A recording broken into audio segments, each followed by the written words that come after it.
আর আবারও একটা বড় ব্রেক। বারুইপুর এনকাউন্টারের তদন্ত করবে সিআইডি। এই মুহূর্তের বড় খবর আপনাদের জানাবো, বারুইপুরে এনকাউন্টারের তদন্ত করবে সিআইডি। বারুইপুর কাণ্ডে এই মুহূর্তে সবচেয়ে বড় এবং সবচেয়ে চাঞ্চল্যকর ব্রেকিং আপডেট।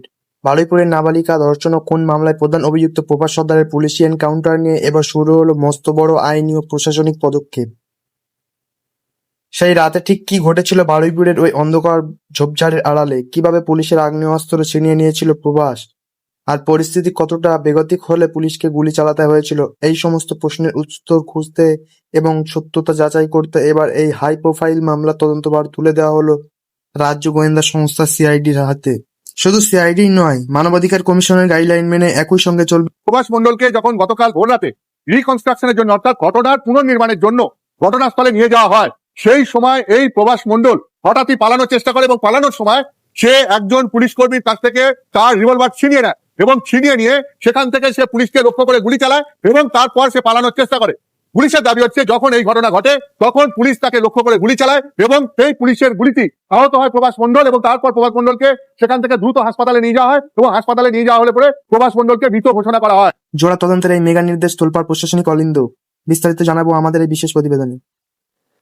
গত মঙ্গলবার গভীর রাতে বারুইপুরের তদন্তে এক নাটকীয় মোড় আসে। পুলিশ সূত্রে জানা গিয়েছে, ধৃত প্রধান অভিযুক্ত প্রভাস সর্দারকে সঙ্গে নিয়ে ঘটনার রাত ব্যবহার অস্ত্র ও অন্যান্য প্রমাণ উদ্ধারের জন্য বারুইপুরের একাধিক নির্জন এলাকায় পুনর্নির্মাণে যায় পুলিশের বিশেষ দল। অভিযোগ, সেই অন্ধকারের সুযোগ নিয়ে পুলিশের এক অধিকার সার্ভিস রিভলভার ছিনিয়ে নিয়ে গুলি চালাতে চালাতে পালানোর চেষ্টা করে প্রভাস। আত্মরক্ষার্থে এবং তাকে রুখতে পাল্টা গুলি চালাতে বাধ্য হয় পুলিশ বাহিনী। বুলেটে বুক ঝাঁঝরা হয়ে ঘটনাস্থলে লুটিয়ে পড়ে ধর্ষক প্রভাস। এই ঘটনার পর থেকে আইন নিয়ম মেনে এনকাউন্টারের পুঙ্খানুপুঙ্খ তদন্তের দাবি উঠেছিল। সেই কারণে আজ নবান্নের সবুজ সংকেত মেলা মাত্রই ভবানী ভবন থেকে সিআইডির একটি বিশেষ টিম বারুইপুরে রওনা দিয়েছে মামলার সমস্ত কেস ডায়েরি নিজেদের হেফাজতে নিয়ে। যে কোনো পুলিশ এনকাউন্টারের পরই দেশের আইন অনুযায়ী এবং সুপ্রিম কোর্ট জাতীয় মানবাধিকার কমিশনের নির্দেশিকা মেনে নিরপেক্ষ তদন্ত বাধ্যতামূলক।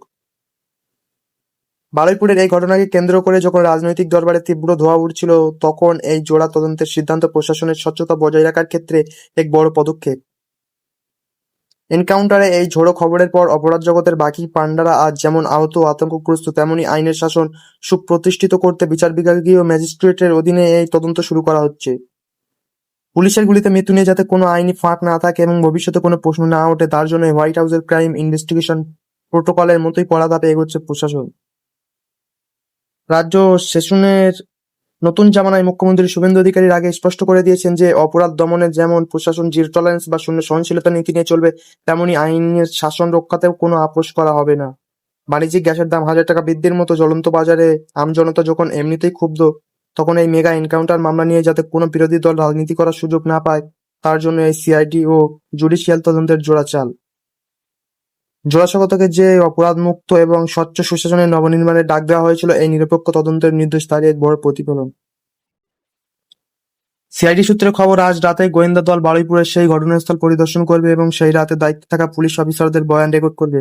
যে পিস্তল থেকে গুলি চলেছিল এবং প্রভাসের শরীর থেকে যে বুলেট মিলেছে, তা ব্যালিস্টিক ল্যাবে পাঠিয়ে ফরেন্সিক পরীক্ষা করা হবে। চৈরাবতী বা এগিয়ে চলার মন্ত্রকে সামনে রেখে বিচার বিভাগীয় তদন্তের দলটি আগামী কয়েকদিনের মধ্যে ম্যাজিস্ট্রেটের উপস্থিতি, ময়নাতদন্তের ভিডিওগ্রাফি এবং সুরতহাল রিপোর্ট খতিয়ে দেখবে। বারুইপুরে এনকাউন্টারের রাতে ঠিক কি পরিস্থিতি তৈরি হয়েছিল, তা সিআইডি এবং বিচার বিভাগীয় তদন্তের মাধ্যমে এবার সম্পূর্ণ পরিষ্কার হয়ে যাবে। খোদ গর্ভধারিণী মা যে ছেলের লাশ নিতে অস্বীকার করেছেন, সেই প্রবাসের অপরাধের সমাপ্তি পুলিশের গুলিতে হলেও আইনের প্রতিটি নিয়ম মেনেই তদন্তের শেষ দেখে ছাড়বে নবান্ন। এই মেগা তদন্তের প্রতিটি ব্রেকিং আপডেট সবার আগে বাংলায় পেতে আমাদের চ্যানেলটিকে এখনই সাবস্ক্রাইব করে রাখুন।